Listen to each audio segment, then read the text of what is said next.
Consolidated ఫండ్లో కన్నా లేకపోతే వెంటనే ఇట్ విల్ ట్రిగర్ ఎస్డిఎఫ్ అంటే స్పెషల్ డ్రాయింగ్ ఫెసిలిటీ. అంటే ఇవన్నీ కూడా రకరకాల వడ్డీలతో కూడిన ఇన్స్ట్రుమెంట్స్.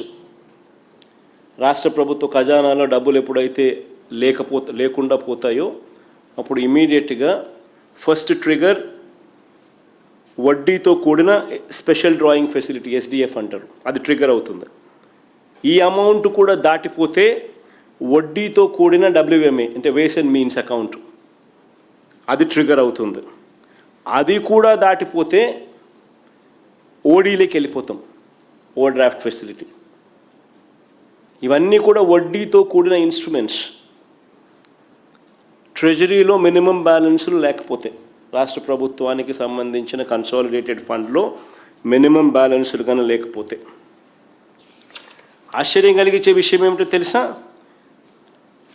ఏ కష్టాలు కూడా చంద్రబాబు నాయుడు హయాంలో లేనప్పటికీ, మా హయాంలో అన్న కోవిడ్ లాంటి విపత్కర పరిస్థితులు చూసినాం, రకరకాల ఇబ్బందులకర పరిస్థితుల మధ్య రాష్ట్రాన్ని నడిపినాం. కానీ చంద్రబాబు నాయుడు గారు ఏ కష్టాలు లేనప్పటికీ 2024-25లో మినిమం నగదు ట్రెజరీలో ఉన్న రోజులు ఎన్నో తెలుసా? కేవలం 8 రోజులు. అంటే 365 రోజులకు 357 రోజులు ట్రెజరీలో మినిమం బ్యాలెన్స్ కూడా పెట్టలా.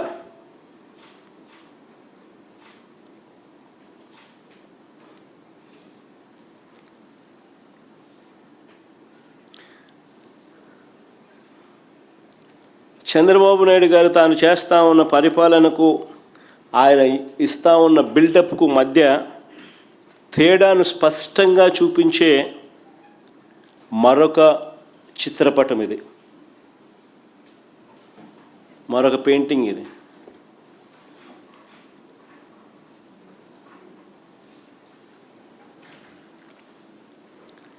ఓవైపు మా మీద తప్పుడు ప్రచారాలు చేస్తాడు, మరోవైపు ఇబ్బడి ముబ్బడిగా అప్పులు చేస్తూ ఉన్నాడు.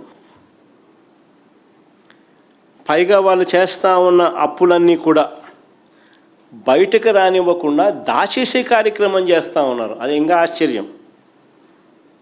వాళ్ళు చేస్తూ ఉన్న అప్పులు బయటకు రానివ్వకుండా ఏకంగా దాచేసే ప్రయత్నం చేస్తూ ఉన్నారు. 2024-25లో ఆయన వాస్తవంగా చేసిన అప్పులు ఏకంగా 81,082 కోట్లు అయితే, ఇది కాగ్ రిపోర్ట్లో statement 6 from finance accounts for government of Andhra Pradesh released by CAG for the financial year 24-25. CAG report statement 6 ఇది. ఆ ప్రింట్ పెట్టేసినాం అంతే. కాగ్ రిపోర్ట్లోనే తీసుకొచ్చి ఆ ప్రింట్ చూపిస్తా ఉన్నా నీకు, మీ అందరికీ కూడా. Net borrowing, net increase in borrowing చూడండి, ఆ కాలం సర్కిల్ చేసినాం చూడండి.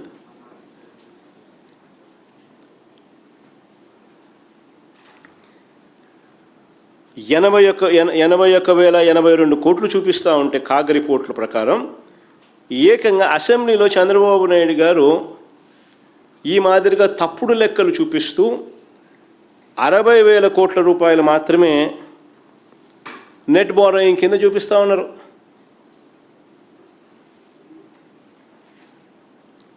అంతా 60,485 కోట్లని. అంటే తప్పుడు సమాచారం, దాచిపెట్టే కార్యక్రమం. ఏకంగా 20,000 కోట్ల అప్పును, వాస్తవంగా చేసిన అప్పును దాచిపెట్టి చూపిస్తూ ఉన్నారు.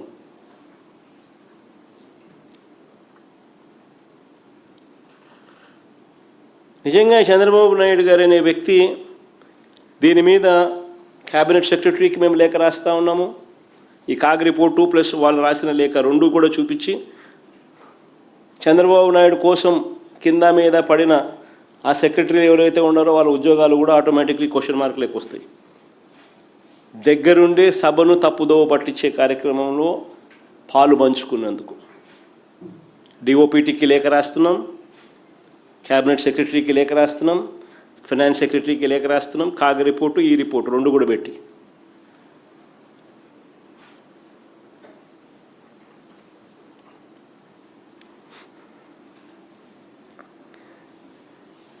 ఈ డైరెక్ట్ ప్రభుత్వ అప్పులు కాక ఇది డైరెక్ట్ ప్రభుత్వ అప్పులు. ఈ డైరెక్ట్ ప్రభుత్వ అప్పులు కాక 2024-25లో ఆఫ్ బడ్జెట్ బారోయింగ్స్ అంటే బడ్జెట్ ఏతర అప్పులు. ఈ వివరాలు ఇవ్వండి అని చెప్పి మండలిలో మేము రాతపూర్వకంగా ప్రశ్నిస్తే చంద్రబాబు నాయుడు గారి ప్రభుత్వం సమాధానం దాటవేసే కార్యక్రమమే చేశారు కానీ వివరాలు ఇవ్వాల. రాష్ట్ర ప్రభుత్వానికి చెందిన అనేక సంస్థలు ప్రభుత్వ గ్యారంటీతో పెద్ద ఎత్తున అప్పులు తీసుకున్నాయి. వీటికి సంబంధించి అధికారికంగా ఎన్నో జీవోలు ఇచ్చారు. నేను అడుగుతా ఉన్నా వీటిని అన్నింటినీ ఆఫ్ బడ్జెట్ బారోయింగ్స్ అనకంగా ఏమంటారు అని.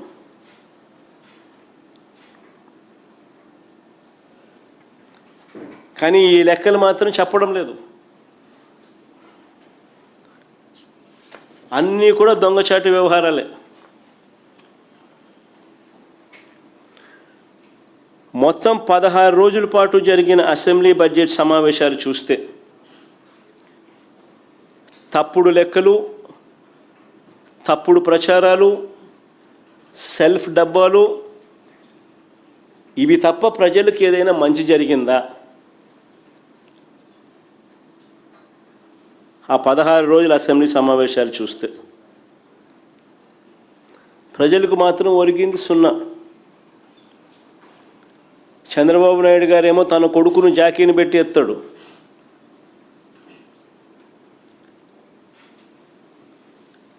తన కొడుకేమో చంద్రబాబు నాయుడిని జాకీలు పెట్టి ఎత్తుతాడు. వీళ్ళిద్దరినీ పవన్ కళ్యాణ్ జాకీలు పెట్టి ఎత్తుతాడు. అసెంబ్లీ అంతా ఇదే.